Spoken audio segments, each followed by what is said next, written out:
the penny dropped when I just thought to myself that, the most profound thing that I'm involved in right now is the fact that I'm no longer contributing to this injustice, which is the largest injustice of all time. When the penny dropped on that, I saw the moral obligation that I had, and it grew like a slowly building fire.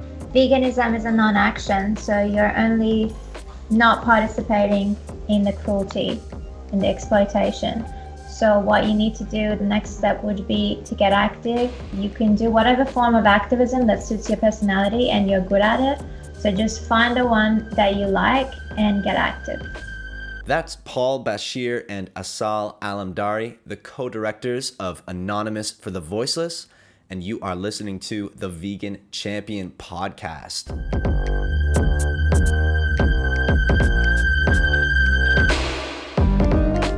Hey everybody, how's it going? My name is Jason Fonger, and I'm the host here at the Vegan Champion podcast.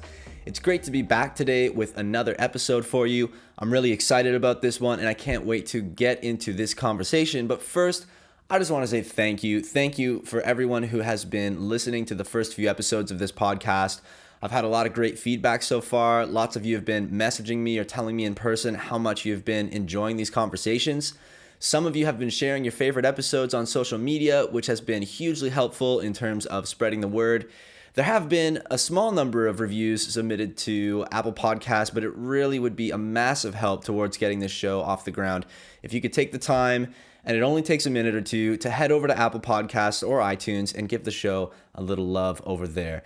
If you're new here, welcome aboard. This podcast is about showcasing amazing people who are helping to move the vegan movement forward. It's about discussing topics and issues that are important and relevant to vegans.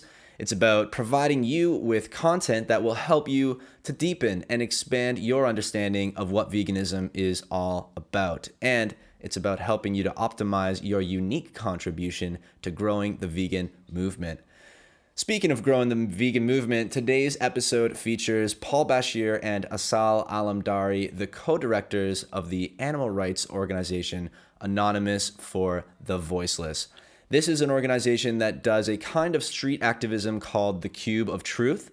These are peaceful demonstrations akin to an art performance in which activists show footage of animal exploitation to the public and have conversations with interested passersby with the hope of guiding them to their own vegan conclusions. I think it's fair to say at this point that these demonstrations are the most popular form of organized vegan activism. The organization has chapters in over 900 cities around the globe, and that number is growing very quickly. In this conversation, we talk about how the organization got started, what has caused it to grow so rapidly, the reasoning behind this specific approach to activism, and we also have a broader conversation about vegan activism in general. It was really fascinating to talk to Paul and Asal and to hear their perspectives on all of these things. I think it's really enlightening conversation that will leave you feeling inspired to become more active in promoting veganism, or at the very least, it will give you a greater understanding of and appreciation for the work that animal rights activists do. A little bit of a heads up, this interview was recorded over Skype and the audio is a little shaky at the beginning, but it does quickly improve, so please hang tight. I put a lot of time into improving the audio in post-production, and I think it turned out pretty well. It was definitely worth the effort because the content of this exchange is so valuable. Now, let's cut to the chase, shall we? I give you my conversation with Paul Bashir and Asal Alamdari.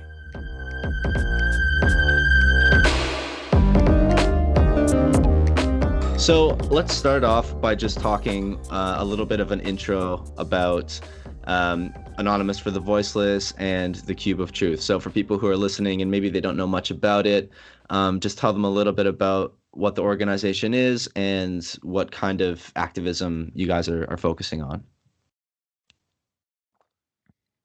You want to go? So we do street activism. For anyone who doesn't know what exactly we do, our campaigns are called Cube of Truth demonstrations. So we basically show the public what goes on in, animal agriculture, in the industries that exploit animals. So we show them the truth, and then we'll have a conversation with them help them make that connection, and then give them information if they want to be vegan. Yeah, so that's basically what we do. People can look it up. Cool. Okay, nice. So what was the inspiration for starting an organization for you guys? We were just frustrated. Yeah, and we also knew that. So initially, we wanted to do activism at a high level. I mean, my initial goal was to do YouTube and create videos for YouTube. And one of the kinds of videos I wanted to create was the outreach kind of videos that Joey was doing, for example.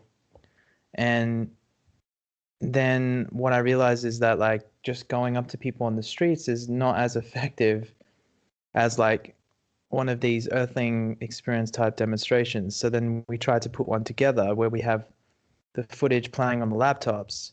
But then we realized like there needs to be more of a pull factor. Like we need something to entice people on a higher level. And that's how over 17 events in Melbourne, we put that event together so that we could have like a dope format to do the outreach interactions. And then my aim was to record them and then put them online. And then what we realized is that like the Cube of Truth needed to go worldwide, and we felt like we had an obligation to like distribute it and make sure that this format, this platform of doing activism is available around the world, and then we decided to start an organization and run it.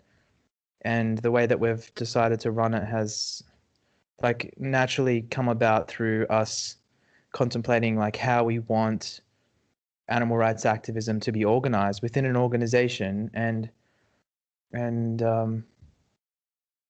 yeah, that's how it came about. It wasn't, I don't know, like back in 2016, we didn't necessarily sit down and go, all right, let's start an organization and let's do this worldwide and all this stuff. Like it started as a natural like a different layers of things that came together, and then it culminated because, like I said, we initially just wanted to get out into the streets and do this kind of a campaign, and then we put the Cube of Truth together because we felt it would be an improvement on the format that was in existence at that point. Yeah, and then the organization, like running an organization, was a decision we made in 2016 once we had established the events, the campaigns. And then when we went to Thailand to write the manual and distribute it to the rest of the world, the rest was history. Right. So just to give a bit of an overview, so for people who are listening, so the Cube of Truth demonstrations, because most people have probably seen it, but maybe they don't know exactly what it is. So when we are seeing people out on the streets standing sort of back to back, so four sides of people with like the Guy Fawkes masks on and holding either laptops, playing footage of, what's going on in animal agriculture, and maybe they have TVs and holding signs up that say truth. So this is something that now we're in 2019, like people are coming up during these demos and they're saying, oh, I've seen this before. Like it's like a known kind of demonstration that people are seeing in cities all over the world. I mean, now what's the number of cities that are now doing demonstrations at this point? 918. 918. So we're getting up to like 1,000 cities almost. And that's remarkable it's grown this quickly in, since 2016.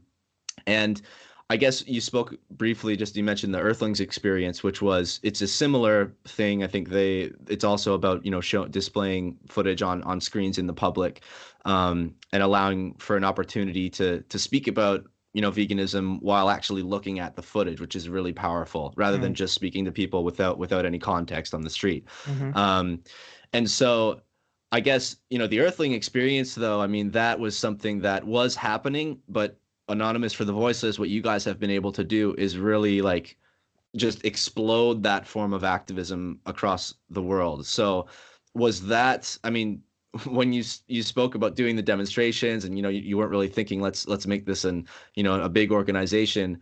I mean, frankly, has it surprised you guys, its growth? I mean, that's something I want to talk about. Like, the growth of the organization has just been crazy. And I mean, how do you guys think about that? Like, what do you attribute that to? And is that did you ever imagine that it would get to this point? I think at the start we were quite surprised as it just took off very quickly. As soon as we put together a manual, like, we were getting messages from people around the world. Like, that happened very quickly. But then at this point, I guess it's kind of expected. I was surprised with how quickly it exploded, but I wasn't surprised in it exploding. Yeah. Because I knew that it would. Mm-hmm. Of course it would. I mean, like, I think we all needed it in the vegan movement. Something that was like clearly effective, and you could just show up and you don't have to break any laws, and you can just express your frustration, but do it in a positive way, and actually have conversations with non-vegans that go well. And yeah, we knew that it would. But I would attribute it to the organizational structure that we have, and I would attribute it to the effectiveness of the campaigns. The Cube of Truth really fucking works. And I would attribute it to all the hardworking activists around the world that get behind the vision that we have been holding all this time. And the activists that we have on board, we have so many fantastic people that we're working with. So that's what I would attribute it to, success. Nice. Yeah, I would agree with those. I would agree with those points for sure. I mean, I know before you said, like, if people want to, see the cube and get an idea for it, they can definitely look it up. But I think it's worth maybe going over, like, what is the process of, like, conducting a demo? Because you spoke about, the organization itself and, helping organizers, and you guys have created a manual. So maybe if you could just briefly go over, like, how is a Cube of Truth organized? What instructions are given to the volunteers? Like, just sort of an overview of what that entails. So if someone is interested to become an organizer, for example, they do an induction call. They have an induction call with our team. So we go over everything. And then when they start organizing their cubes, when the volunteers show up, they'll be briefed. So there will be a briefing at the start of the demonstration. So again, the organizer will go over everything. They will explain different aspects of the demonstration. What happens if you're standing in the cube or if you're doing outreach. So they go over everything. And yeah, that's it. It's pretty simple. So people are able to basically just say, "Oh, I've seen this kind of activism on YouTube or wherever." They're able to go onto your website and just look up if there's a chapter already organized, from the volunteers' perspective in their area, and then they're able to just show up, and it's all sort of neatly organized and explained to them what they're supposed to do. And I think that, yeah, I guess that element of organization and structure that is consistent throughout all the chapters, that makes it really, really accessible for people to get involved in activism. I mean, I would definitely say that the Cube of Truth is probably the most easily accessible gateway into activism. I mean, people might not necessarily want to go to, say, like a DXC demonstration, or go and visit a slaughterhouse right away with, say, the Save movement. But I think, it's pretty easy for people to think about just showing up to a cube and holding a sign and standing, with a mask. I mean, maybe we can talk a little bit about the mask, because a lot of people ask that, right? When they go to the demonstration. I mean, what you see the video and you see the signs that say truth, fair enough. But a lot of people are sort of, confused by the mask. Like the question, why the mask? What's with the mask? That's a pretty common one. So, how do you guys respond to that? Like, what's the explanation? Presentation that will be available soon, a video presentation that's been put together by an activist who participates in our cubes over in Denmark, and that will be available this month. So Okay. I can just say that look out for that. It'll be posted through the AV networks, and it's, I think, an hour-long presentation on the history of the mask and why we use it. It's pretty in-depth. But the basics behind it is that it stands for something, and that something aligns with our values. So that's the basic reason for us picking that mask and using it. Is there a reason for using a mask at all rather than not using a mask? Yeah. There are multiple reasons. One of them is, like, if you're a bystander and you're walking past the cube, you would want to watch the footage, but then if there was an actual person standing there, you would feel like you're being judged, for example, watching the footage. But this way, the mask acts as a barrier between the cuber and the bystander, so they feel more comfortable watching the footage. And also for the cubers as well, just standing there presenting the footage makes them feel more comfortable, especially if they have any, anxiety or any issues, and it just makes it easier for them. Mm-hmm. Yeah, I think that's an important point you make about well, yes, the people walking by, not to feel like, there's this screen, but then right on top of it, it's like a human face sort of looking at you, and people would feel like they're being judged or whatever. I mean, there's a lot of emotions that could come up. And then, yeah, for the volunteers too, I really do think that it makes people feel more comfortable participating, because if people they feel more exposed, it's almost like a safety barrier where people are, yeah, like you say, with anxiety issues. So I think that's I think that's a really important point to mention. Cool. So people can look out for that video if they're looking for a more sort of in-depth explanation of why specifically the Guy Fawkes mask. Cool. So we've talked about the organization, the demos, the growth of the organization a little bit. Maybe you guys could highlight some of the like the bigger, I know, because there's all these events happening in cities all over the world all the time, but there have been a few sort of landmark events, different chapters coming together, and extra super big cubes happening of like 100+ people. So maybe could you talk about maybe some of those like milestone events that have happened over the years? Yeah, we did a 24-hour cube in Berlin last year. That was the first 24-hour cube. Yep. Yeah. Well, if you take it back 1 year ago, we had our first 12-hour cube in Melbourne. Yeah, 12-hour. And then we've had quite a few 12-hour cubes now, but yeah, we did the 24-hour cube in Berlin, which was massive. Yeah. I can't remember how many people attended exactly. Between 500 and 700 or something. Yeah. And then last year at the ASC, so the Animal Liberation Conference in Berkeley, during that time, we also did a big cube in San Francisco. It was called San Francisco Takeover. We had about 1,000 people, I think. So we had multiple cubes around San Francisco. It was about 600, 700, yeah. Yeah. What other events? International Cube Day. Yeah, so International Cube Day happens every year, first Saturday of November. We had 500 cities last year, all participating on that day.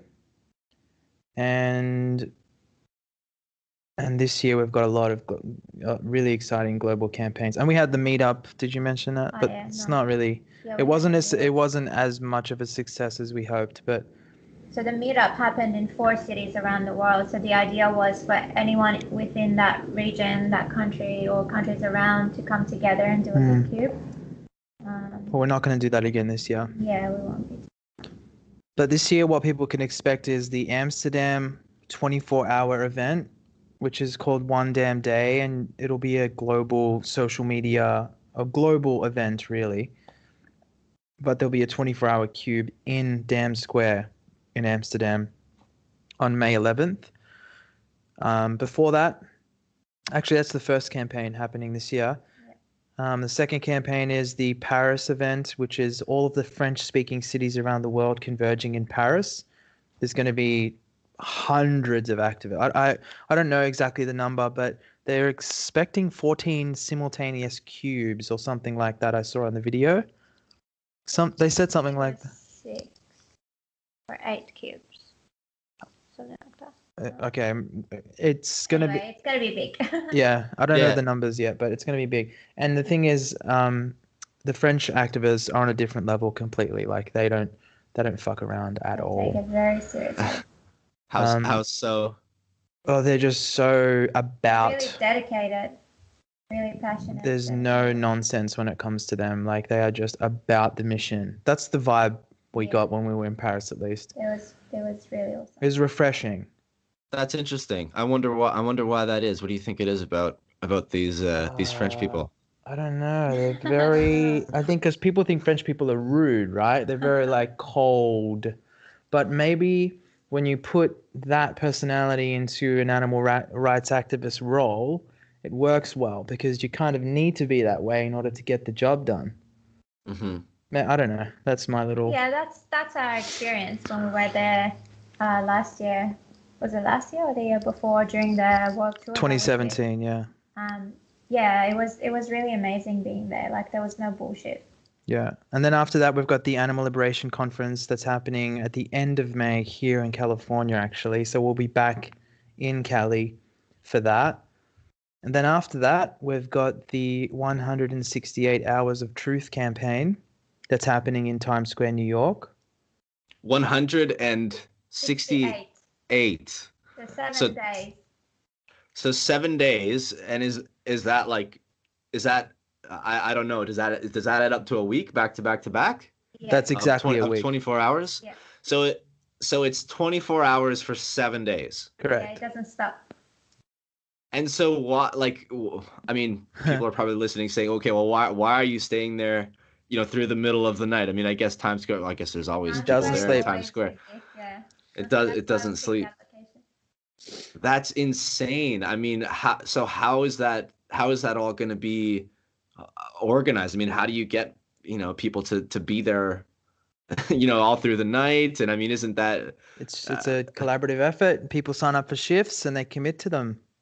that is truly something spectacular. I can't wait to see that. And I think, something else to mention is like with these bigger events that you guys have put on, how has there been any response from, say, like, major media outlets? I mean, do people even want to touch this stuff? Or, I mean, I guess it's when you have smaller cubes. I mean, I have seen some media coverage, like a little bit of, I mean, maybe not super mainstream, but, people writing articles about the cubes and stuff.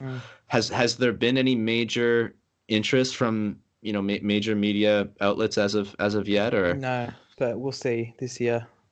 Look, Interesting. I think the media tries to act like veganism doesn't even exist, or if I they think so, touch too. on it, Yeah. if they touch on it, they mock it and they make it sound stupid. Mm-hmm. Yeah, well, hopefully If that'll change. If the media, like, if people knew about AV and it was widely covered, I mean, it's pretty powerful shit. Like, I don't think the media really wants to give us a platform like that, Mm-hmm. Yeah, it's interesting. I mean, you see, Joey Carbstrong has had quite a lot of attention from mainstream media, and I mean, one of the things that I see when people are talking to him, interviewing him, it's almost like they're trying to, get a rise out of him, because he's the kind of guy who he gets pretty riled up pretty easily, and it's like really, it's entertaining viewing, but also people are able to say, oh, that guy, he's like, there's been attacks on his past history, and people see his character and they think, oh, this guy, he's just crazy, or he's too aggressive or whatever. So He's a cop out to them. Yeah. And Whereas they don't succeed. what you guys, Well, Yeah, go they ahead. think that it's going to work out. They're delusional. They think that, like, Joey isn't making sense and they're getting gotcha moments on him, but they're not. They're actually not. The viewers know what's up. I mean, anybody with a critical mind know what's up. But if you watch it and you're just a delusional, brainless civilian, of course you're just going to think, oh yeah, that guy's too aggressive, and oh yeah, that other idiot talking about what was he saying? Talking about wheat. I'm talking about Piers. What's his name? Pierce Morgan. Piers Morgan. Yeah, he Yeah. was talking about wheat and bread as if that was a gotcha moment. But like, he's such a fool that if anyone listened to that and critically thought through it, you'd realize that it's not a gotcha moment. It's actually a backfire, and it debunks his entire thing. Because if he really does care about rats being murdered, the way he said it, like, then you should care about pigs being murdered. If you want to be so sanctimonious about rats, what the fuck are you doing eating ham sandwiches, bruz? I don't get how people think that that's a solid point. Like, you're going to argue that vegans are also killing animals. If you care about that, then why are you killing animals too? It's not a gotcha moment. Yeah. And we're I not think claiming it's that we kill zero animals. It's also like a misunderstanding of what veganism actually is. Yeah, I think it's about people see vegans and they say, "Oh, well, it's exposing, things that they're doing, and so they start to feel, bad about what they're doing, but then it's about saying, "Oh, well, you're not perfect either, right? Yeah. So then I don't have to be perfect, right?" So there's I think maybe what was the argument that he was making when you talk about weed? It's about Do the you eat bread? harvesting. Do you eat bread, Jason? Well, Yeah, you are murdering rats. That's right. basically Because what it was. And it's just like, be, dude, like, I, yeah, first of all, I don't like that. So, like, if you can give me a solution, I'll sign up today. yeah, But you don't right. seem to be wanting to offer a solution.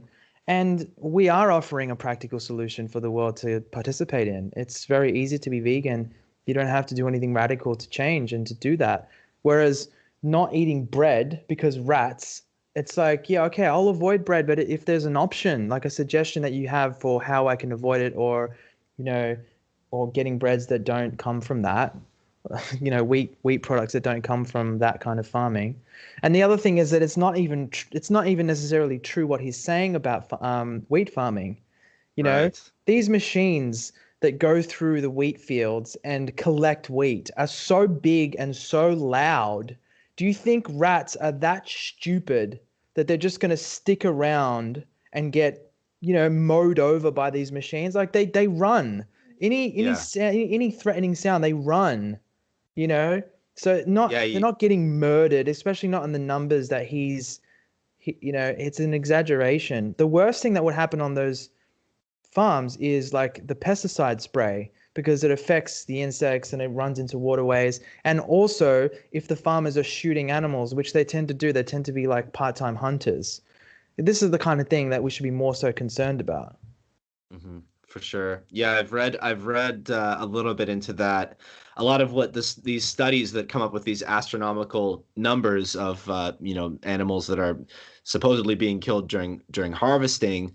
Uh, Apparently, what some of the problem is, I'm not an expert on this, but it's like they'll take a survey of like how many animals are in a given farm, like rodents and whatever, before harvest and after harvest. And of course, the numbers are higher before harvest because there's food there. There's an environment for the animals. And after the harvest, there's not. So the animals all, like you say, they run away or whatever. And then people try to take those numbers and say, well, look, here's the difference in the numbers. Look at all these animals that have been killed. So there's some misrepresentation there for sure. But yeah, it's just used as a point to try to, like you say, catch people out, like Joey when they bring them on and get a rise out of them and stuff. But I agree with you. I think that any sensible person listening to those conversations with Joey can sort of see that Joey's making valid points, and frankly he's right, and the hosts are just trying to do the best they can to justify their behavior. So it's interesting to see though, and I'm glad that it's happening. I'm really glad that Joey's getting the exposure that he is, because I think it's entertaining to listen to, and I think that there's a lot of people who have really started thinking about things Yeah. because of hearing him on the interviews and stuff. And then the great thing is, I mean, Joey's done a lot of videos at the Cube of Truth, right? A lot of his outreach has been done at these Cube of Truth events, and it's not just Joey. It's lots of people, lots of vegan activists out there. Earthling Ed, James Aspie, that vegan couple. Like, there's lots of people who are doing videos at these Cube of Truth events that you guys, are helping to facilitate. And so I think that if somebody's interested in Joey, they see him on the media, they find him on YouTube, they'll find out about the Cube of Truth, and then they're able to come and participate in these events. So there is sort of an avenue for people to, find out about these events and become active, which is great. I wanted to talk a little bit about, because you guys had mentioned the Animal Liberation Conference that happened last year in California and is going to be happening again this year. Could you maybe just tell people a little bit about what that is and how that all went down last year?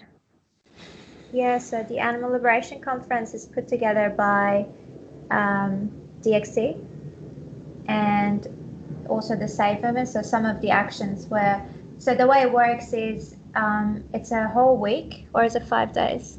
It's 7. Yeah, so it's a whole week. So you have like a induction session, and then they have different schedules. So every day there will be workshops and speeches that people can choose to attend.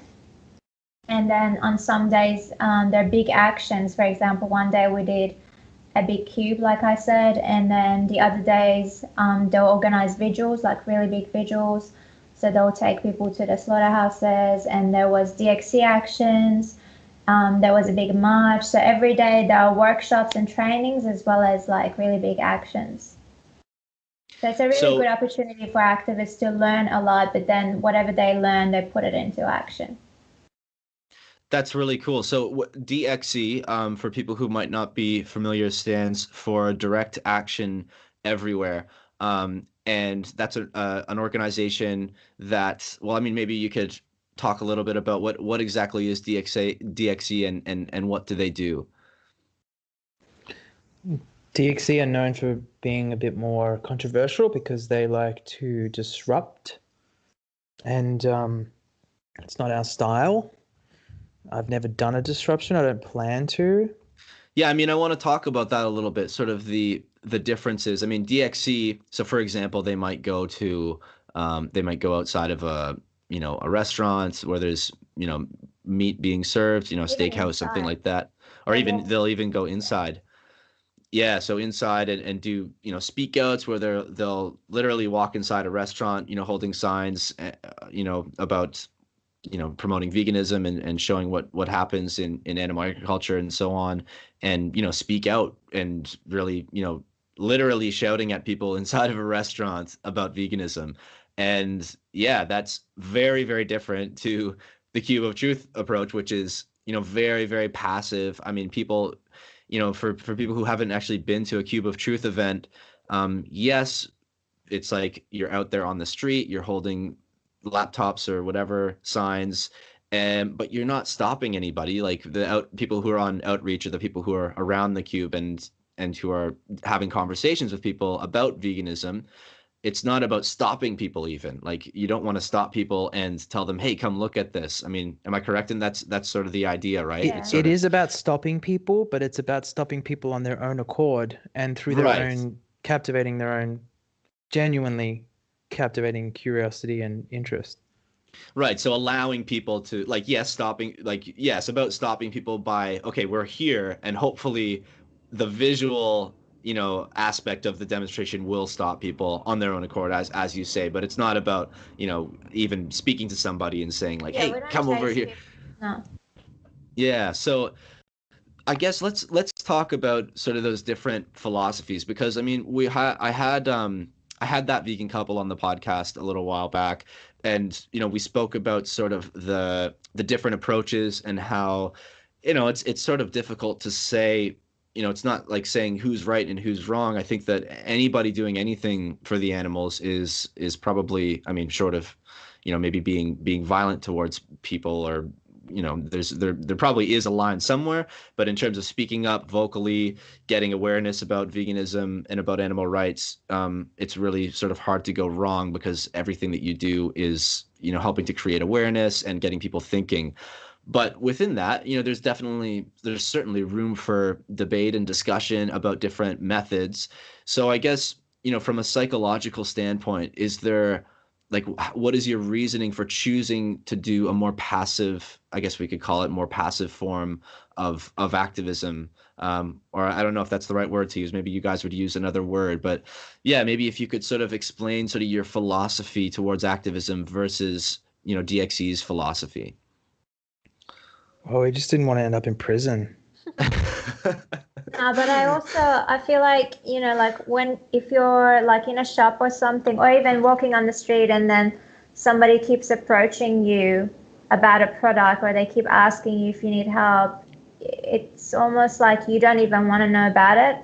But if you are interested in something, like you're genuinely interested, then you'd be more open to learn about it and know more about it. And that's kind of our approach, because it's not like right in your face, but we're right there. So if you find it appealing and you want to know more, then you would come to us. You can watch the footage, and then you can come to us with questions, or you can ask what we're doing or whatever it might be. But we're not like chasing people down the street, handing them flyers, and then be like, do you want to come check out the video? I feel like that's just counterproductive in the work that we do. Yeah, it's key that we educate. So like that's our thing, education. And you can't effectively educate people if it's like that. Yeah, like they have to want to learn. Otherwise they wouldn't be open. Like you can keep someone there for 5-10 minutes and talk to them, but if they're not wanting to learn, they're not going to absorb any of that information. So that's why we do it the way we do it. Yeah, we just want to make sure the message gets through. And when people stop, and I went vegan through education. You went vegan through education. Yeah.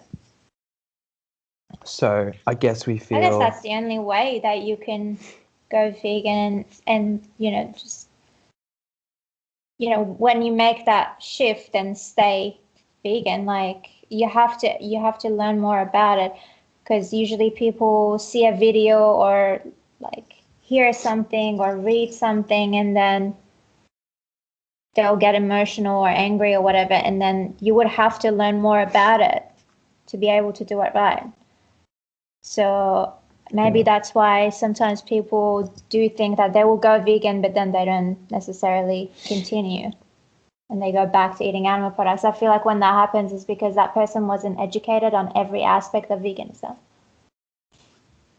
Yeah, for sure. I think that when you think about like the cube of truth, it's about having not only people see the footage, but the conversations that happen around the cube. And so to set up a good conversation with somebody, like that person has to be wanting to have a conversation, rather than being forced to have a conversation. If you force somebody to have that conversation, what kind of a conversation are you going to have? It would be really? like sitting someone down, like you make a YouTube video, right? And then you like force them to watch it. They're not gonna absorb it, obviously. Mm-hmm. So that's the same thing with that. Like you have to have people actually click on the video and on their own accord watch it. So. Yeah, but at the same time, I think, how do you guys think about DXE and the the work that they do? Obviously, you guys, it was cool last year to sort of see that you were all sort of in the same place at the same time, like DXE, you guys from Anonymous for the Voiceless, doing cubes, and then also people from the Save movement. And if maybe people didn't listen to the podcast I did with that vegan couple yet, the Save movement basically is about going and standing outside of slaughterhouses and stopping the trucks bringing the animals in, and basically going live on their Facebook, the people who show up, and showing the animals, giving them a little bit of water, a little bit of love and compassion before they're trucked into their deaths. And it's about bringing people, like bringing that part of meat production or animal product production into the social media feeds of everybody, because everybody's sharing with all their friends and family who are not necessarily vegan. So the Save movement is also really, it's a different but also powerful form of activism. So I think that's really, really cool, though, that you guys all sort of came together for an event to sort of unify. And yeah, I guess what what were sort of, the takeaways of that experience of coming together? I mean, did it change how you viewed the different organizations like Save and DXC, and sort of, yeah, just curious of sort of your thoughts on those organizations? They're doing good work. We support the good work that they do, and that's why we're willing to support and join forces. Yeah, I think it's important to have different types of activism. Like you mentioned before, I agree, unless you're being aggressive or you're harming anybody in the process, there's no wrong way to do it. We can talk about maybe what kinds are more effective in terms of, educating people again, or how you make someone go vegan or help them make that connection. Some are definitely more effective, but there's nothing wrong with any form of activism. And it's really good that we have all different organizations working together. And, a lot of people that go to the Cube, they also do vigils, and they also do DXC actions. They do disruptions. So it's really good. I think that's a really positive thing. Yeah, cool. Yeah, I think I totally agree. I think the more kinds of, because it's great to see that, like I said, the Cube is really accessible for people to get, and now it is becoming easier with the Save movement for people to actually go to a slaughterhouse. I mean, most people aren't going to just go and do that on their own, right? Well, maybe some people will, but most people aren't just going to get together on their own and go to a slaughterhouse and take footage of it. But now that there are these organized events around the world, because of the Save movement, people can look up to see if there's a local Save chapter and like go with a group of people. And I mean, that's hard. I mean, I've been to one vigil. I went to a vigil in Toronto this past summer, and like that is a really profound experience. There's a lot of emotion that is, I think, built up in people who've gone vegan, and to go to a slaughterhouse and like bear witness to those animals. I mean, I've seen people have like really intense emotional reactions to that experience. So yeah, I think it's great that there's these different forms of activism, and some people, it's DXC. Some people, I guess that's what they really want to do. I mean, personally, I don't feel particularly drawn to that form of activism, but there are some people who are, and they feel really passionately about that, and they have their own reasons for doing that. And while I maybe don't identify and feel the same about that, I can respect that, and I can give them kudos for making the effort and putting themselves on the line, because as Paul said, I mean, it's not uncommon for people doing these disruptions to be arrested, and to put yourself in that position where that's a possibility, that definitely takes some courage. So I commend those people for that, for sure. Yeah, me too. Yeah, let's talk a little bit about I just want to hear your stories in terms of like what were your lives like before you were vegan, and what sort of led you to become vegan in the first place, if we can like just take it back a little bit, because I'm always interested to hear like what was it that inspired you to go vegan, and what sort of life were you living before, and how did going vegan affect what you wanted to do with your life? You go first. I think I was an animal lover, or I thought I was an animal lover since I was a kid.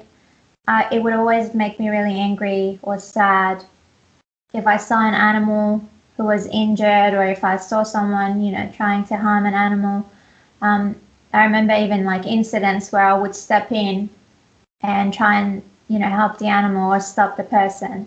And like, yeah, growing up, I just always thought one day I want to be a vegetarian, because that's all I knew.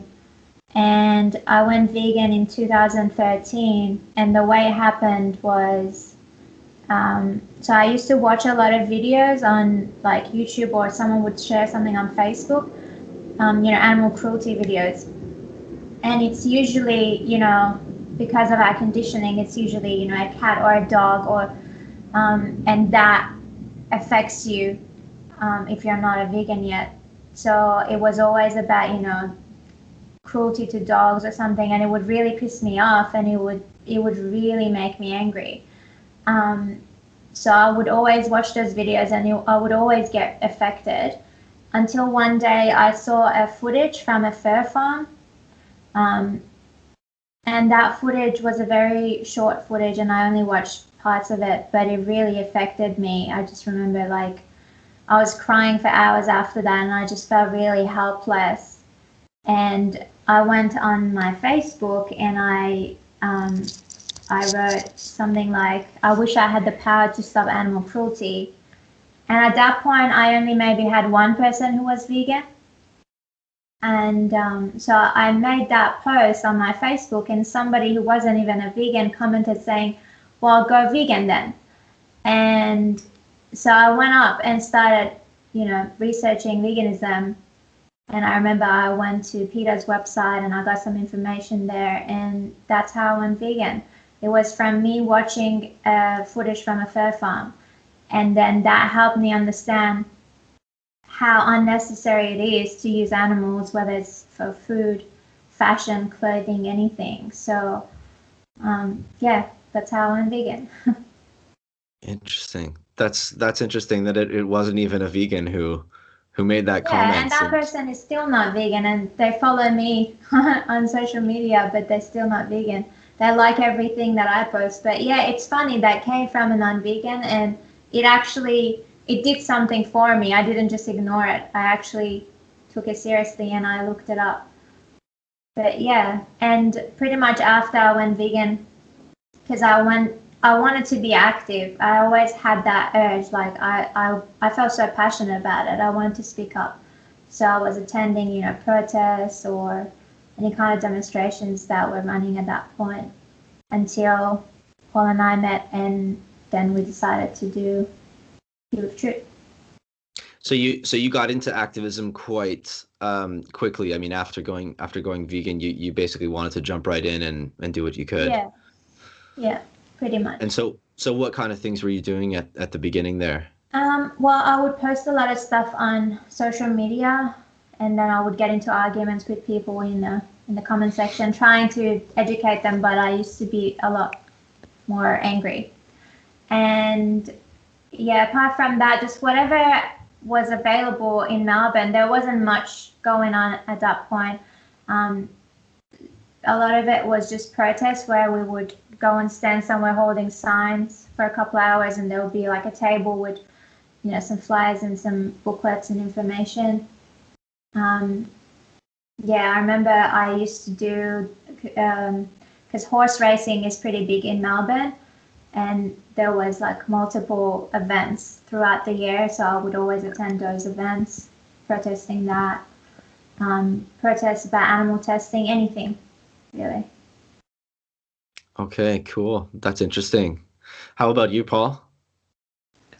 Well, before I was vegan, I didn't give a shit about animals, and I think so before I was doing music before this, and then I evolved from that into I was no longer compelled to like do music as a career, and I at that point in time I wanted to like get back to basics is the best way I could explain it. And so I went raw vegan for 2 years, and I felt like that was a good way of getting back to basics, if that makes sense. Like I just wanted to get in touch with the core of who I am and what I am, and listening closely to the way my mind, body and soul works.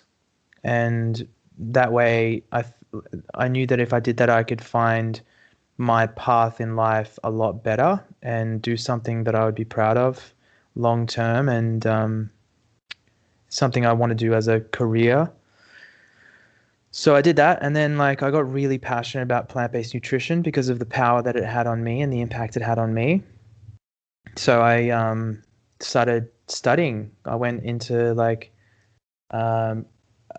I began a degree in naturopathy so I could become a naturopath, and I did almost 2 years of a 4-year degree, and then I did a certificate in plant-based nutrition through eCornell and the T. Colin Campbell Foundation. So I was really like wanting to practice and wanting to, do nutrition work. And then I realized that convincing people to go plant-based was was really not as effective as when I became vegan activist and started convincing people to go vegan for the right reasons. I realized I was making way more impact when I did that. But that's skipping the story a bit. I initially just sort of like I watched Gary's videos, which was a huge push in the right direction. And the penny dropped when I just thought to myself that, the most profound thing that I'm involved in right now is the fact that I'm no longer contributing to this injustice, which is the largest injustice of all time, and not the fact that I'm improving my health through plant-based nutrition. That's a selfish endeavor. So the most profound thing I was doing was no longer participating in the largest injustice in the world. When the penny dropped on that, I saw the moral obligation that I had, and it grew like a slowly building fire. It just grew inside me, where I found myself arguing with everybody in every comment section of every post that was anti-vegan or whatever, and spending so much of my time doing that online, and also getting into so many fights with my ex who wasn't vegan. I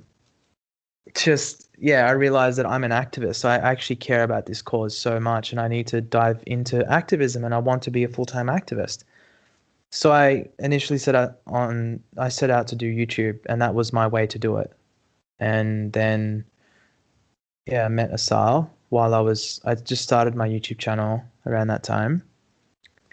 And then we dated for a while, and then we started The Cube of Truth, and then here we are. What was the inspiration to go raw vegan? I mean, it's funny because I should say I have like a very similar story to you. I was doing music as a career, and I really enjoy doing music, but I got to this point where I was like, I'm not really sure that I want to do this like as a career, like to make my living. And I had a similar thing. I mean, for me, it was, I was getting strep throat every year, and I didn't want to get strep throat every year anymore. So I looked up, what causes it, and found out about, dairy and how that can cause ear, nose, and throat illnesses and infections. And then I said, I'd already heard about the ethical stuff before. And so I started looking into the health side of it, and I found the Life Regenerator, Dan McDonald, his YouTube videos. He was a catalyst for me. It was a catalyst for you as well. So was it similar for you? You were just sort of searching YouTube and found him? And I looked up literally raw vegetable juices. Or just vegetable juices. And then I saw this like crazy hippie looking dude with long hair in the front of an RV juicing like a whole head of lettuce and like a whole fucking, like I'd never seen anyone juice that many greens in a fucking juicer and like create 2 liters of juice. I'm like, what the fuck is this guy doing? And then I remember him grabbing the cucumber and then going, life, and he would put it in the juicer, and then he'd grab a capsicum or a bell pepper and he'd go, life, and he'd put it in the juicer. And that stuck with me. I'm like, oh yeah, it's like living food. Why didn't I ever think of that like that? I never thought of it like that. And it just, that seed got planted and it just grew. And then, I mean, I was always into health, but it was my bullshit version of health that I thought was health. Like drinking lots of water and and working out and eating protein, which was animal products. And this kind of shit was I generally maintained in my life. But and I knew about juices, like vegetable juices made sense to me. Like obviously that's healthy. And when I was younger, I had a fear of getting cancer because I had a cancer scare when I was 18. And I always had this fear, like, because lots of people in my family tree would die from cancer or suffer from it. And I thought, oh, well, chances for me to get it are pretty high. And 1 in 3 people get it. That's the statistic that you hear. And so I always had this fear of getting cancer. And then when I had a cancer scare, I was like, fuck, I really need to do something about my health. And then like I heard this story of this guy on the news who reversed his cancer through carrot juicing, and his skin went orange, but he reversed his cancer. And I was like, okay, so you look weird, but you don't have cancer. So I'm like, why isn't this mainstream knowledge? Why is it just like some random story of some guy doing this? This should be common knowledge. So it tantalized me, and I knew that there was bullshit. I knew that there was fuckery afoot when the media is telling us about one story, yet it's not common knowledge. So I just looked more into it, and I wanted to do my own research, and I found a lot of superfoods that I would consume and green tea, but then you delve deeper into it, you realize that it's all bullshit and that you just have to consume a whole foods plant-based diet, and raw is fantastic, but I don't personally think it's necessarily the best to do 100% long term. I think eating cooked foods, whole foods is good for you. But anyway, that's why I went raw. Yeah, yeah. There's a lot of science about the whole foods plant-based diet for sure, and there's a lot of really credible doctors. Like you mentioned, you did the course with T. Colin Campbell's institution. Is that right? Online. Yeah, the foundation. It's a collaboration through eCornell and the T. Colin Campbell Foundation. They put the certificate program together. Yeah, so there's him, there's Dr. Neil Barnard, there's John McDougall, like there's all these really credited MDs who've got just a lot of science behind eating a whole foods plant-based diet. And when you delve into the science that's been done on raw foods, it's maybe not so not as strong. So yeah, that's cool. And then so basically you went from that health, heavily weighted, your interest was heavily on health at the beginning, and then slowly became more and more ethical. And that's also what I found as well, is that the longer I was vegan and the more I learned about the way the animals are treated, it's like, man, I mean, I'm vegan for my health as well, because I know that it's good for my health. But I mean, I think a lot of people maybe go vegan for health, and they might, do like a few week cleanse or whatever to like, get their health happening a little bit. But then if you're not really sort of aware of the ethical reasons for it all, it's pretty easy to slip into bad habits, because it's just about you, right? Like you said, it's sort of a selfish thing. I mean, not that it's, I don't know if selfish is the right word to use. That I mean, because it's, our health is important. I mean, it's we should be looking after our health, and if we can't take care of ourselves, how can we help other people? But I mean, when it's only yourself that you're concerned about that's keeping you vegan, it's easy to sort of lose that self-respect and slip back into old habits. But for me, when I think about eating an animal product and like what went into that for the animal, it's like I literally couldn't do it, because just thinking about where it came from, it's so easy to stay vegan. I mean, people say it's hard to stay vegan. It's like, man, you think about what you're eating, and it's the only way that you can eat if you're fully aware of what's going into the food, So, but I think I think it is important though to keep in mind like that, a lot of people, maybe they're not ready to think about animals. Like people, I always think about like the hierarchy of needs that people have. And if you don't have your basic needs met in terms of like your own self, feeling good, it's difficult to extend that to others. Like, hey, I'm just trying to take care of this disease I've got, or I'm just trying to take care of my family and make ends meet every day. Like, I don't have time to worry about, animals or whatever. I'm just trying to feed my family. So, I think that it's like all aspects are important. Like, people need to know how to be healthy on a vegan diet, because there are people, like we've seen some people recently who are supposedly vegan for multiple reasons, who start to have health issues. But as soon as that happens and you think, oh, maybe it's because of my vegan diet, I'm going to go back to eating animals, because all of a sudden that security of personal health goes out the window and you start reaching for whatever. So I think that that's a really important thing for people to know, how to be a healthy vegan, how to eat like a healthy vegan diet, and like look after your health as well. Because if you start to experience health problems, it's really easy to like fall back into old habits too. So I think that's, I mean, coming back to the Cube of Truth and these, the conversations that are happening, a lot of them, I mean, it is focused on the animals, like looking at the footage that's on the screens, but there is room in those conversations for vegans to share their experiences, with health, and to share those resources. I mean, at the Cube of Truth, we give out these cards that have a lot of resources on them, including nutritional resources, because it's an important part of it. And so I guess a question would be like, how do you, because I mean, these are volunteers coming to these events, and they're all going to have just such a wide variety of opinions and backgrounds. And I mean, how do you approach, I guess, sort of the training, or the, like, how do you unify the conversations that are happening at these cubes? I mean, isn't there a risk for, somebody to show up who's, say, like, raw vegan, or maybe a breatharian who has sort of, they're vegan and they have the ethical thing, but their sort of nutritional views are maybe a little bit questionable? Is that, because I mean, I've had some conversations with people who are critical of the Cube of Truth, and that is one of the criticisms, right? Is that, how do you ensure that How the do you people who are doing regulate? outreach, how do you regulate those conversations? You can't. You have to rely on organizers to regulate. So it comes down to organizer training and further reiterating the vision that we're trying to hold as an organization. That's all we can do. We can't physically be in 900 plus cities now and oversee everything.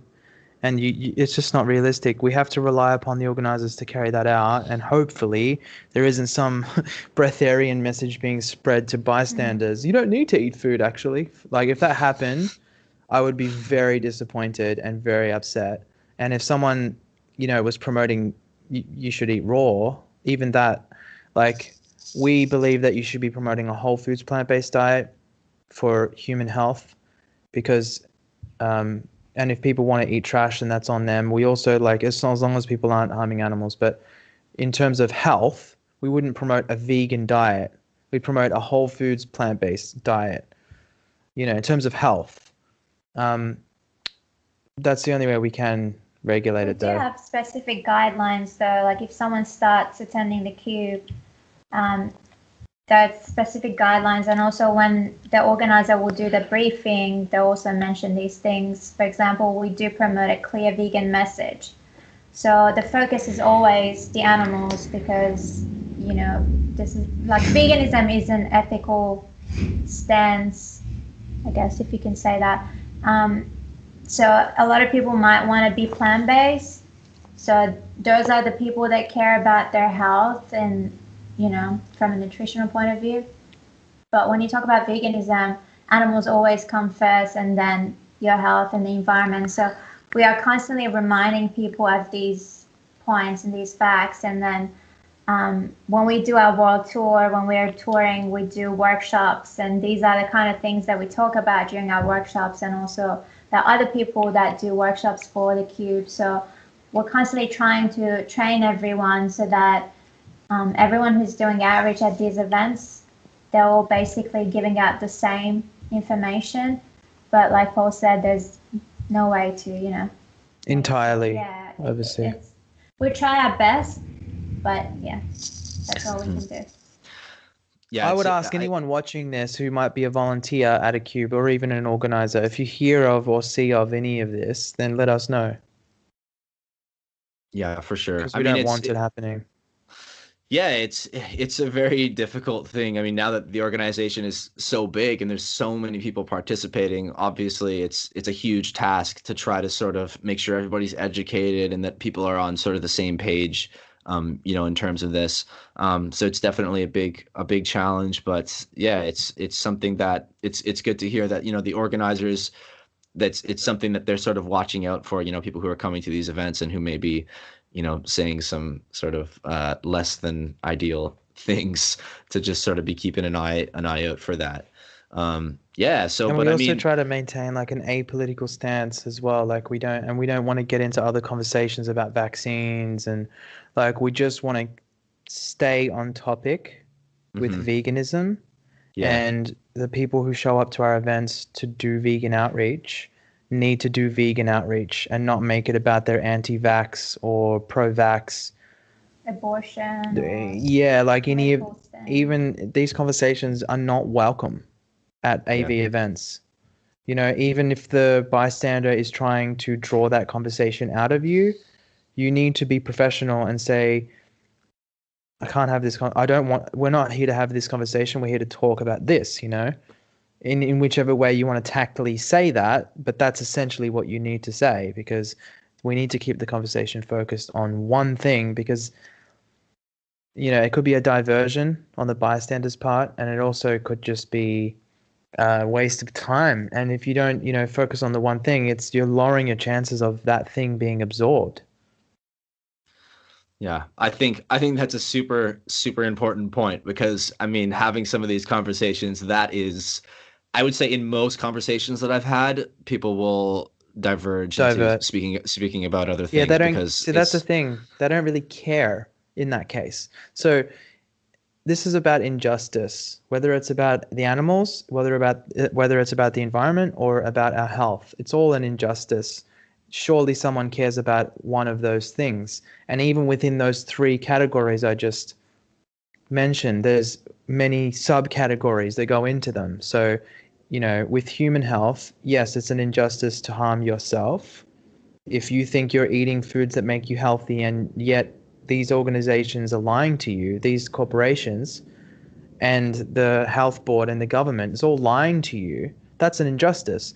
But also what it's doing to your family and your kids, that's another layer of injustice, right? And the fact that we've been lied about, we've been lied to for years now. Like, we're talking about, you know, generations of lies, and that's another layer of injustice. So there's many like levels of injustice within that. And then the environment, if you don't care necessarily about, you know, global warming because you don't think it's a real thing, you know, do you care about the ocean? Do you care about deforestation? Do you care about soil erosion? There's many different environmental injustices. Water waste. Surely you care about one of those things. Don't you want to have lush green forests and clean oceans? I'm sure that, you know, like, you care about at least one of those environmental factors. And then when it comes to the animals, you may not care, but, you know, surely, because a lot of people that say they don't care, they don't want to watch the footage. And why is that? Because it does bother them. You know, it does haunt them that this is happening. And there's something within what's happening to the animals that can hit people.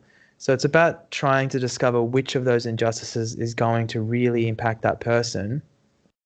And that's how you get people in the first stage of the sales process that I talk about, which is emotional conviction. Yeah. Anyway, yeah. Yeah, I think did you want to add anything to that, Asal, No. or? No. Yeah, I think you said that maybe those people don't care if they're diverging. I would say that, you know, I would say everybody cares. Like you say, of one of those things, like, everybody cares. The thing is that it's difficult to confront. So you get all these sort of gymnastics happening in the conversation where you start talking about health and then people start talking about, you know, gluten intolerance, and you start talking about the environment and people start talking about, you know, plastic in the ocean or whatever, which is also mostly most of the plastic in the ocean is from fishing, but most people don't know that. They're trying to diverge to something that doesn't affect their ability to eat a burger and not feel bad about it, right? Yeah. So I think there's a real art to that, to like keeping that conversation relevant to veganism with people, and that's a skill. I mean, I guess that's the whole thing, right? Is that the effectiveness of the cube of truth, you know, a big part of that is making sure that people doing outreach are skilled and are able to like have these really good conversations. And that's great that, you know, there's all these workshops and, you know, training and things that are happening, like that is a big focus of the organization. And I think that's one of the things that it's the biggest challenge to Anonymous for the Voiceless compared to, say, DXE or the Save movement. Like, in DXE, people aren't really having, you know, conversations on this level. It's just about going out there and, you know, showing the message. You don't really need, I mean, I'm sure there is a certain amount of training to that for sure, but, you know, the psychological sort of training of how to have an effective conversation, like that's like a very big topic, that is sort of unique to Anonymous for the Voiceless, right? So yeah, so that's going to be interesting to see, how that evolves. And I think it's also just in and of itself giving people the opportunity to like have those conversations and get together and hear other people's conversations about how they approach that. I think that in and of itself, a Cube of Truth is like a training grounds for these people to learn how to have better conversations. I mean, you guys feel the same way? Yeah, that's what it is. Definitely. Like if you're new to the cubes and you attend for the first few times that you attend, you're not actually supposed to be doing outreach. You're supposed to be doing the cube and then shadowing other outreaches. So that way you're listening to the conversations, because most people are also they don't feel comfortable and confident to do outreach anyway when they first start. So that's a good way to train them as well. And also that way that they will probably going to be using the same method, same information when they start doing outreach. Cool. Yeah, I think it's fantastic because it's like a breeding ground for vegan activists, because they get to meet each other and socialize after the events, like after the cubes. I think most groups will probably have some sort of a social event after the cube, and that's a great way to build community. And I'm just so I'm so excited about sort of the future of vegan activism, because who knows in 10 years or whatever what kind of activism is going to be going on. But I think right now, people are going to these cubes and people are sharing ideas and getting better at, spreading the message. And I couldn't be more fired up about activism. So I gotta just, say right now, I thank you guys so much for, the work that you do and helping to make this happen, because it's an amazing phenomena. And yeah, you guys should be super proud of what you guys have helped to facilitate. Thanks, homie. Thank you for saying that. Let's start to wind this down a little bit. I want to hear. I've got two questions for you, or two things I'd like to hear from you guys, just as sort of closing thoughts. I mean, the first part, I guess, is what are some of the changes that you'd like to see? Or I mean, if you think about, Asal, you were talking about when you first went vegan, it was back 2013. You sort of jumped into it right away, and you were going to events, and what activism looked like back then versus what it looks like now is quite different. Like there's been quite an evolution in the past, 5 to 10 years, or even the past, couple of years, just with Anonymous for the Voiceless and these other organizations that have started up. How do you guys think about, where activism is going and sort of the future of activism? And, what are your thoughts on maybe, what's some issues or some things that you'd like to see changed today, and maybe what the future could look like for you guys? Or for activism in general, I guess. I mean, is there a direction you'd like to see activism heading in the coming years? Is there I'd like to see more of a cohesive movement. I'd like to see people using their talents and skills and putting it into activism and committing full time, if they can, to doing that as a goal. Perhaps working towards full. We don't have many full-time vegan activists, which is scary. But that's something I'd like to see, way more full-time activists. I'd also like to see more vegan activists taking better care of their mental health, and therefore not vomiting their negative and toxic bullshit onto everyone else, into the movement, and dragging others down. Because vegans are humans, and vegan activists tend to be pretty fucked up, because we've witnessed such heinous injustices, and we're the only ones bearing the burden of it because we know about it. And in terms of the human population, we're the only ones that have to get this message out to the rest of the world. And it's really crazy how that fact is what brings us together. like knowledge of the worst injustice on the planet. But it is what it is, and I like the fact that there are so many people now fighting for animals and for a vegan world than there ever has been. But we have such a ways to go, and I'd love to see, yeah, that's it, more cohesion. What about you, Asal? I think it's obvious that, we're going to have more and more and more activists, like more vegans becoming active, and maybe even more animal rights organizations, more groups. So there's going to be a lot more activism, and hopefully that will help us get some media attention, and that way the majority of the public will take veganism more seriously. Maybe the laws will change. That has to happen because they can't ignore vegans anymore if it gets to that point. And with AV, we like to see, more groups opening up around the world. Right now, within just less than 3 years, we have 900 chapters. So our goal has always been to have, a chapter in every city around the world, and then multiple chapters within each city. So we still have that goal. Within the next 5 to 10 years, I'm sure we're going to hit, 5,000 groups around the world, at least. So, yeah, I guess the future is definitely positive. That's awesome.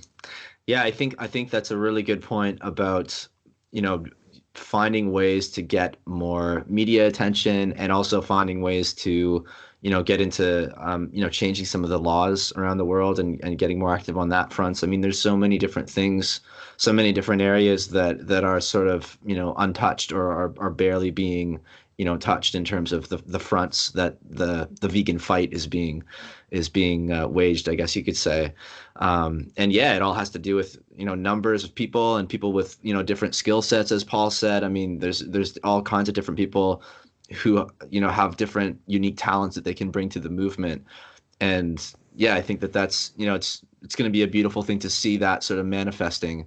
And also the other point that you made, Paul, about, taking care of mental health, because I think that's huge. And I think that, that's something we could probably do a whole podcast on. Definitely. It's just the mental health aspect of being a vegan activist and confronting, as you say, the greatest injustice that's happening on the planet, or, that ever has happened. I don't think that you're out of line in proposing that at all. That's only one layer. Yeah. Like I didn't even talk about people's own personal shit, like their own shit that they came into the vegan movement with. For sure. Which is layers and layers deep.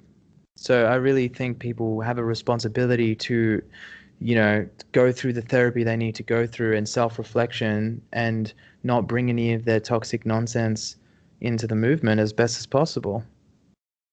Yeah, and it's an unfortunate thing that, it's an issue that people who are non-vegans do a very good job of highlighting, the fact that, a lot of vegans are frustrated, and they have issues, whether it's related to knowing what goes on to the animals, or other things that have happened to them in their lives.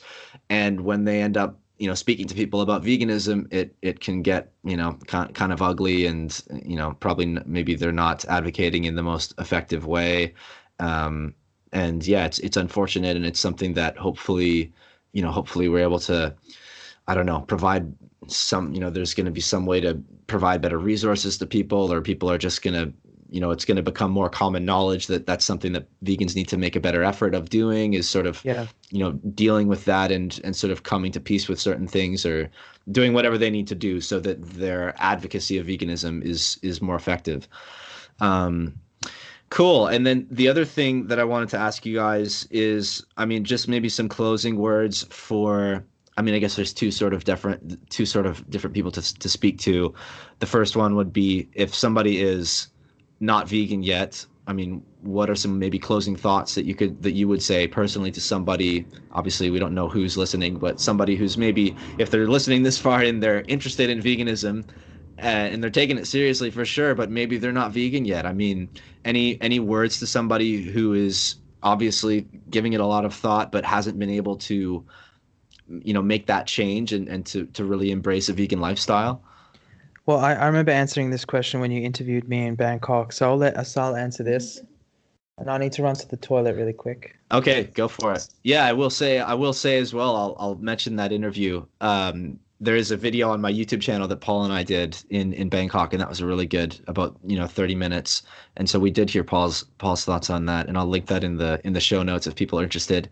But yes, we didn't get to hear from you, Asal. So what are your words to somebody who's in that sort of place? So a non-vegan who's considering going vegan, was that the Yeah, question? Yeah. yeah. So I would say definitely look into it, educate yourself, even go to a cube, because you get to watch the footage and then you get to have a conversation with someone who has the knowledge, and they'll be able to provide lots and lots of information there.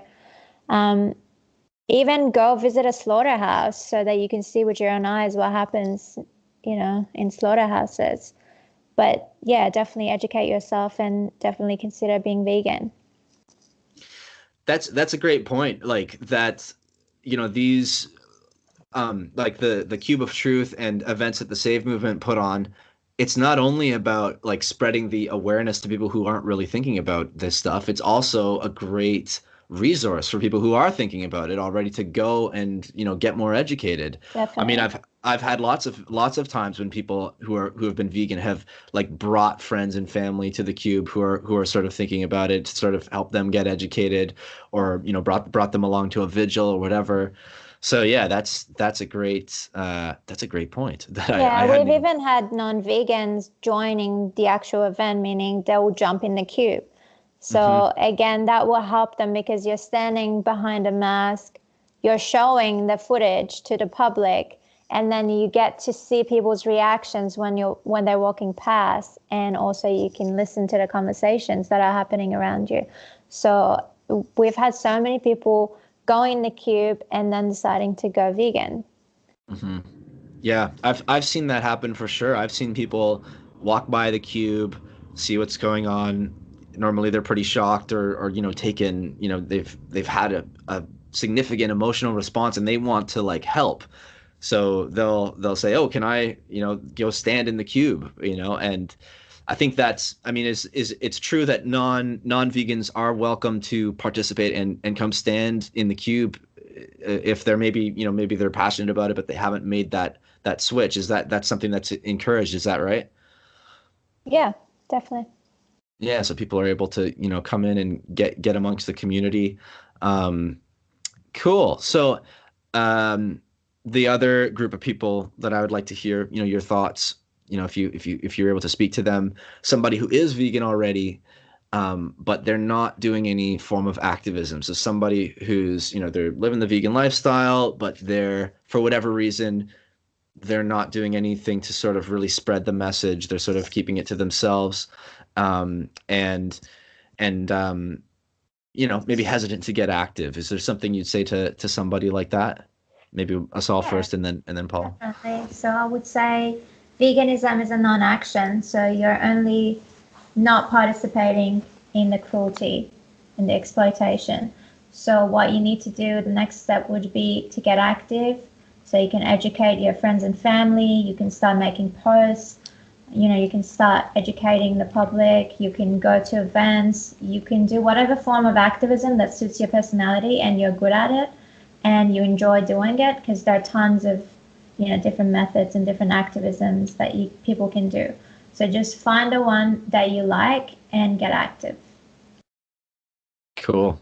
So the question was, and I think we talked about this, Paul, in the video as well, was just the other group of people to speak to would be the vegans, people who are vegan but non-active.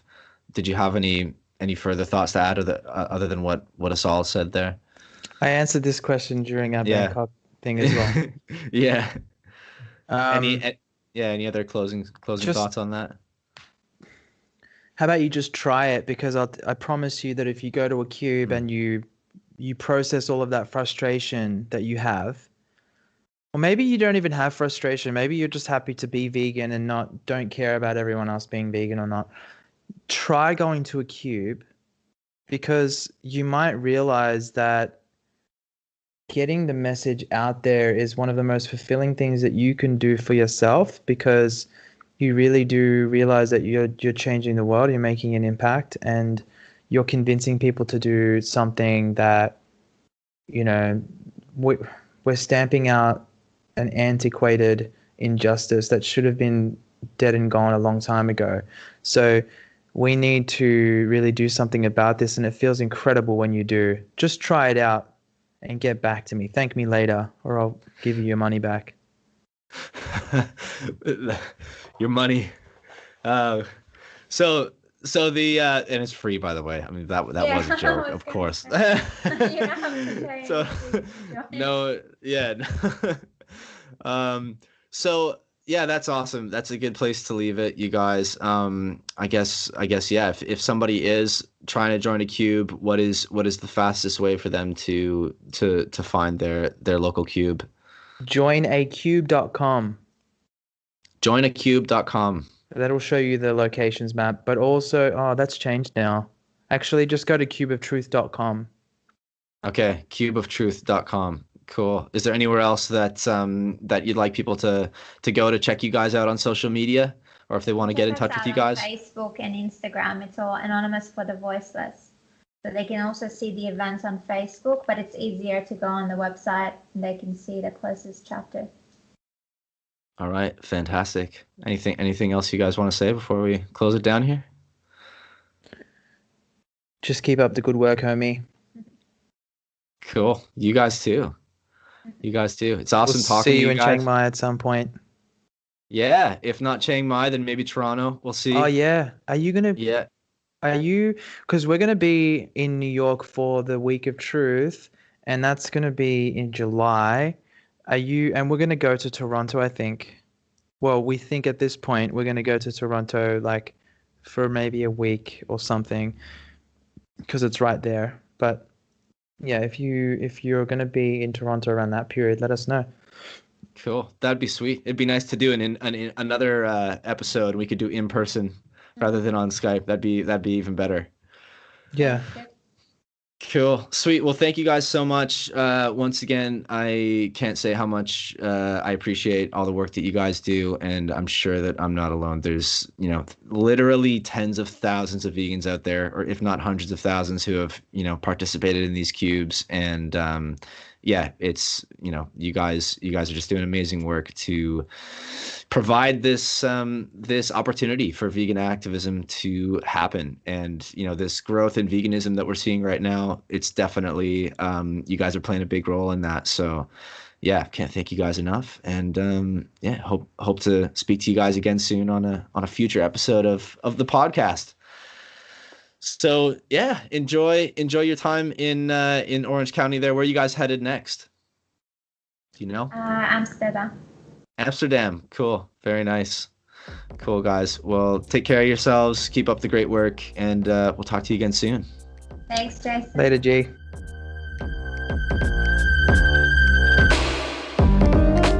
There you have it. Two people that I believe will go down in history as some of the most important people in the animal rights movement. To connect with Paul, Asal, and their organization, simply go to anonymousforthevoiceless.com or find them on Facebook or Instagram under the username anonymousforthevoiceless on both platforms. If you enjoyed this episode, tell a friend about it, share it across social media. You guys know the drill. Leave a review, once again, on Apple Podcast. Only takes a couple of minutes, as I said before the conversation.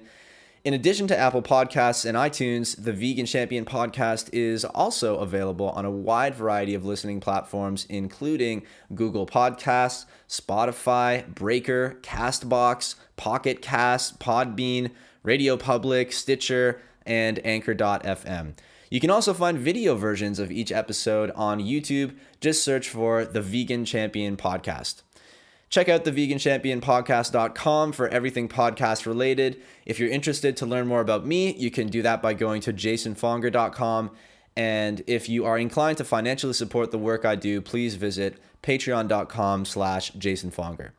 Thank you so much for tuning in. Thanks to Paul and Asal for coming on the show. Thanks to Matt Chalmers for the music. And thanks to Cole Lajeunesse at Planet Convert for the show graphics. That's it. That's all for today, everyone. Until next time, keep eating those plants, keep fighting the good fight, and keep living like a champion, a vegan champion.